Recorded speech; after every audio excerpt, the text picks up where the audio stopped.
Hello everyone, Assalamu alaikum. Hope you all are fine and well. Our today's topic of discussion is energy crisis in Pakistan. इसके causes क्या हैं, इसके consequences क्या हैं और इसके solutions क्या हैं. ये हमारा table of content है कि इसमें हमारे क्या क्या हम चीज़ें इसमें लेक्चर में आगे पढ़ेंगे वो हैं. तो चलिए चलते हैं अपने टॉपिक की जानिब. Pakistan energy crisis causes, consequences and solutions. Pakistan has been facing an energy crisis for several years. बहुत सारे साल हो गए हैं, मेरी याद में तो तकरीबन 15-20 साल से पाकिस्तान में हम लोड शेडिंग फील कर ही रहे हैं. The main causes of the crisis include a lack of investment in new power generation capacity, outdated and inefficient power plants and inadequate transmission and distribution infrastructure. Additionally, the country has long struggled with issue of energy theft and non-payment of bills by consumers. The crisis has led to frequent power outages, which have negatively impacted economic growth in the daily lives of citizen. ये जो first paragraph है ये पूरा crux है हमारे इस topic का. इसमें हमने डिफरेंट एलिमेंट्स को टच कर लिए, जो मेरे मेन पॉइंट्स है अपकमिंग, उसका एक आइडिया इस पैराग्राफ में आपको मिल गया है. तो the government has taken steps to address the crisis, such as investing in new power generation projects and implementing policies to reduce energy theft, but more work needs to be done to fully resolve the issue. Causes of energy crisis. Causes क्या हैं? The energy crisis in Pakistan is caused by a combination of factors including insufficient power generation capacity. Pakistan में इतनी ज़्यादा power generate नहीं होती जितनी की हमें ज़रूरत है इसकी. ठीक है, हमारी बिजली मीन्स इतनी इसकी पैदावार नहीं है जितने हमारे घर हैं, फैक्ट्रीज़ हैं या अदर इसकी यूटिलाइजेशन है. Pakistan has not invested enough in new power generation projects leading to a shortage of electricity. According to Pakistan economic survey 2021 and 22 2021 और 22 का, the install electricity generation capacity reached 41,557 megawatt in 2022. मतलब 41,557 megawatt की ज़रूरत थी. The maximum total demand coming from residential and industrial states stands at nearly 31,000 megawatt. Means हमारी जो पैदावार है वो 31,000 है और हमारी ज़रूरत क्या है 41,000. ठीक है, तो whereas the transmission and distribution capacity is installed at approximately 22,000 megawatt. ठीक है, ये विकीपीडिया की रिपोर्ट है. ठीक है जी, चलते हैं आगे. Inefficient power plants. A large portion of Pakistan power generation capacity is from old and inefficient power plants which consume more fuel and produce less energy. ये हमारे पास ट्रिब्यून की हमारे कट लगाए हुए inefficient CPPs chosen for subsidies. ठीक है, मतलब हमारे inefficient होते हैं मीन्स वो पुरानी मशीनें चला रहे हैं हमारे पावर प्लांट्स जो ऑयल बेस्ड हैं, जो कि तेल पे चलते हैं. ठीक है, वो पुरानी मशीनें हैं या जनरेटर्स हैं जो कि ज़्यादा तेल खाती हैं. ठीक है, ज़्यादा पेट्रोल को इस्तेमाल करती हैं और कम एनर्जी प्रोड्यूस करती हैं, जिसकी वजह से इन रिटर्न उनका बोझ इन रिटर्न कंज्यूमर पर ही आता है. ये जो हमारे बिलों में वो एडिशनल चार्जेस लगा कर बेचते रहते हैं, तो वो यही सब कुछ हो रहा होता है. ठीक है, transmission and distribution losses. The transmission and distribution infrastructure in Pakistan is inadequate and outdated, leading to significant losses of electricity during the transmission and distribution. Rupees 520.3 billion in 2023. मतलब हमारी जो बिजली की लाइन्स हैं, जो डिस्ट्रीब्यूशन है, जो हमारी तारें हैं, वो इतनी पुरानी हो चुकी हैं कि उनमें से, वैसे भी आपको पता है कि जो लोग जिनका बैकग्राउंड इंजीनियरिंग से है या फिज़िक्स वगैरह, उनको पता है कि एनर्जी जो है वो मतलब उसका शॉर्टेज हो जाता है. वो जिस तादाद में आप उससे जनरेट कर रहे होते हैं उतनी तादाद में आगे वो पहुंचती नहीं है, ये लॉस हो रही होती है. तो पाकिस्तान में इसका जो लॉस है 520.3 बिलियन का है. ठीक है, हर साल. मतलब इतने बिल्स अगर वो पूरी तरह पहुंचे तो ये हमारे पास बिलों की सूरत में ये पैसे हमारे पास हुकूमत के पास पहुंच जाएं. Power theft and non payment of bills. Power theft is a major problem in Pakistan. as it is non-payment of bills by consumer. This leads to a financial crisis for power companies, which then struggle to generate enough revenue to maintain and expand their operations. ठीक है, ये आपको तस्वीर में नज़र आ रहा होगा कि लोगों ने कूंडे लगाए हुए हैं पाकिस्तान के बहुत सारे इलाकों में।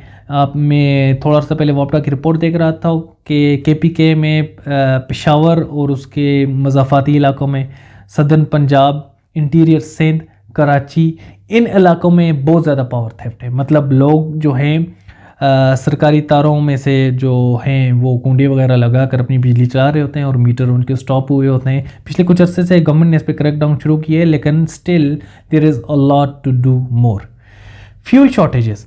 Pakistan has been facing fuel shortages for power generation, which leads to power outage and load shedding। ठीक है, हमारे पास ज़्यादातर जो हमारी प्रोडक्शन है वो पावर हाउसेस से होती है। ठीक है, वो ऑयल बेस्ड है, तो जब पेट्रोल शॉर्ट होता है तो फिर आगे से आप समझ जाएं ये सारा एक चेन प्रोसेस है। Dependence on oil based power generation. Pakistan is highly dependent on oil-based power generation, which makes it vulnerable to fluctuations in global oil prices. Oil prices means जब पेट्रोल महंगा होगा तो पाकिस्तान में ऑटोमेटिकली बिजली भी महंगी होगी। क्यों? क्योंकि आपकी जो बिजली है वो मेनली प्रोड्यूस हो रही है किससे? आपके पेट्रोल से, मीन जनरेटर से। Water scarcity. Pakistan has been facing with scarcity, which leads to the non-availability of water to run the hydropower stations at full capacity. पाकिस्तान के जो मेन बड़े दो डैम हैं, Tarbela dam and Mangla dam, ये ही चलते हैं, मेनली आपको प्रोड्यूस कर रहे होते हैं इलेक्ट्रिसिटी। और पाकिस्तान में जब बारिशें नहीं होती तो इनका जो लेवल है, वाटर लेवल है, वो नीचे चले जाते हो तो प्रोडक्शन कम हो जाती है। Political instability. Political instability and lack of continuity in policies have led to the neglect of power projects and lack of investment. Means एक गवर्नमेंट अगर कोई इनिशिएटिव लेती है कि हम ये लॉन्च कर रहे हैं, ये प्रोजेक्ट लॉन्च कर रहे हैं, हम डैम्स बनाएंगे या हम कोई पावर हाउस बना रहे हैं, वो गवर्नमेंट अपनी फुली मतलब अपना कर ही नहीं पा रही होती, या कह सकते हैं कि फुली आपको कंट्रीब्यूट ही नहीं कर पा रही होती माशरे में। ठीक है, तो उससे पहले उस गवर्नमेंट को या तो हटा दिया जाता है या दूसरी गवर्नमेंट आ जाती है, या कोई एक गवर्नमेंट आती है तो वो पिछली गवर्नमेंट की तख्तियों को उतारने की खातिर अपना नाम लगाने की कोशिश कर रही होती है, या पिछली गवर्नमेंट के जो प्रोजेक्ट्स हैं उनको कंटिन्यू नहीं कर रही होती कि अगर मैं उनकी प्रोजेक्ट्स को अगर कंटिन्यू हम करेंगे तो इसका नाम क्रेडिट उनको जाएगा। तो क्रेडिट की खातिर ये जो है तो गवर्नमेंट्स जो है तो सब्सिक्वेंटली इन प्रोजेक्ट्स को आगे बढ़ने नहीं दे रही होती। Overall resolving the energy crisis in Pakistan will require a combination of short term solutions such as in increasing power generation capacity and reducing transmission and distribution losses, as well as long-term solutions such as investing in renewable energy sources and improving overall efficiency of the power sector। ठीक है, consequences क्या हैं? ये तो अभी तक हमने देख लिया कि पाकिस्तान में पावर शॉर्टेज हो रही है, किन किन वजूहात की वजह से हो रही है। अब इसका नतीजा क्या निकलता है हमारे मुल्क में? The energy crisis in Pakistan has had a number of negative consequences of the country and its citizens. Economic damage सबसे पहले। The energy crisis has had a significant negative impact on Pakistan economy. ठीक है, business have been forced to close और scale back operations due to power outages, and the lack of reliable electricity has made it difficult for industries to operate at full capacity। ये बात जो है खुद ही अपने आप को बता रही है। जैसे अभी 1-2 साल से हम सुन रहे हैं कि गवर्नमेंट के लिए कि रात को 8 बजे, 7 बजे, 6 बजे दुकानें बंद हो जानी चाहिए ताकि आप एनर्जी लेस कंज्यूम करें। अब अगर मार्केट्स रात को जल्दी बंद हो जाएंगी तो मींस आपके बिज़नेस पे भी असर पड़ेगा। बहुत सारी सिटीज़ में तो लोग शॉपिंग के लिए निकलते ही रात को। मतलब ये एक जो चेन प्रोसेस है, लोग अगर कंज्यूम करेंगे तो शॉपकीपर्स के पास पैसे आएंगे, तो इस तरह वो पीछे इंडस्ट्रीज़ को देंगे, और इंडस्ट्री की जो जनरेशन है उसकी एक्सपेंसेस को वो मीट कर पाएंगे। ये चेन प्रोसेस चल रहा होता है। ठीक है, तो अगर एनर्जी की वजह से आप आगे से डिस्ट्रीब्यूटर्स या रिटेलर्स को बंद कर लेंगे या पाबंद कर देंगे तो इसकी वजह से इम्पैक्ट इकोनॉमी पे पड़ेगा। ठीक है, reduced quality of life. Power outages have caused inconvenience and hardship for citizens. particularly during the hot summer months. Inadequate access to electricity has also made it difficult for people to access basic services such as education and healthcare. ठीक है. Increased poverty. The energy crisis has contributed to increased poverty in Pakistan as many people have lost their jobs jobs are seen their incomes reduced due to power outages and the resulting economic damage.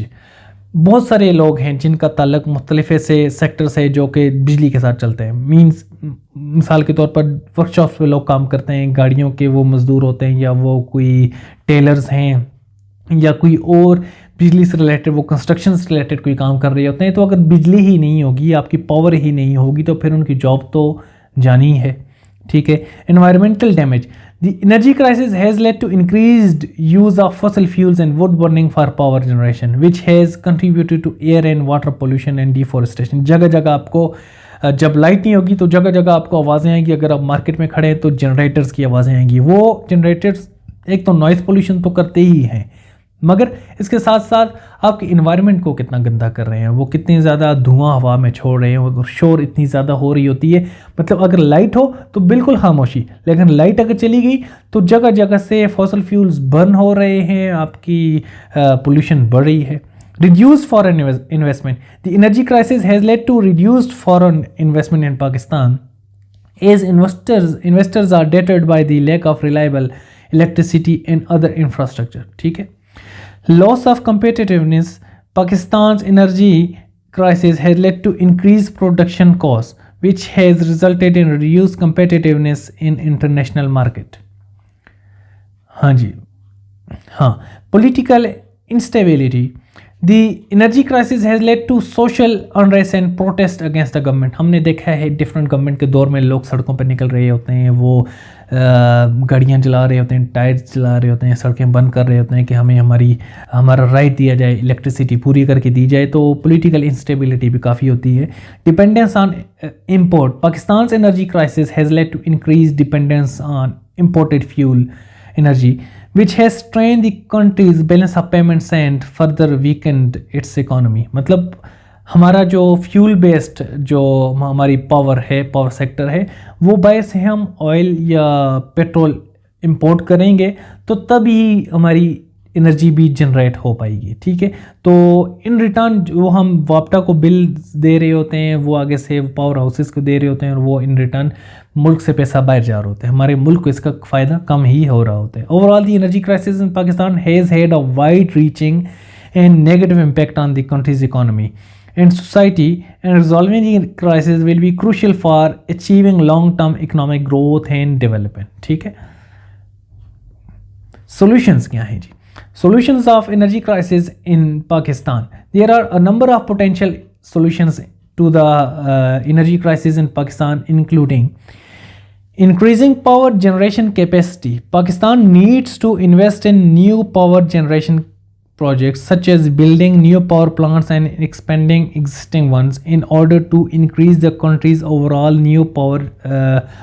power generation capacity. आपको नए power houses बनाने पड़ेंगे, भले वो hydro से हो या oil based हो या सोलर हो, ज़्यादा बेहतर है. उसको आगे हम देखते हैं. Developing renewable energy sources.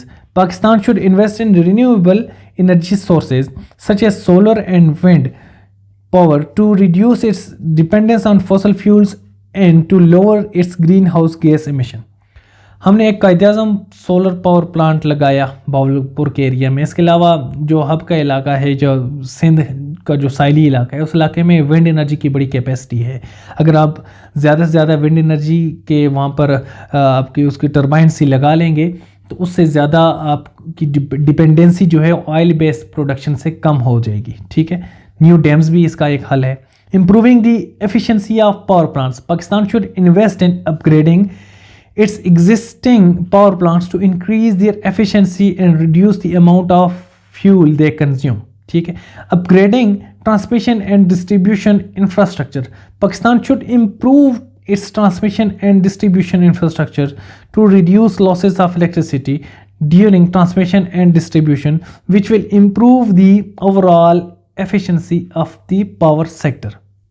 आपकी ये जो पुरानी ट्रांसमिशन लाइन्स हैं इनको इम्प्रूव करें, इनको नई लगाएं, ताकि आपको 520 बिलियन रुपीस का जो पर ईयर लॉस हो रहा है तो ये ख़त्म हो जाए। Reducing power theft and non payment of bills.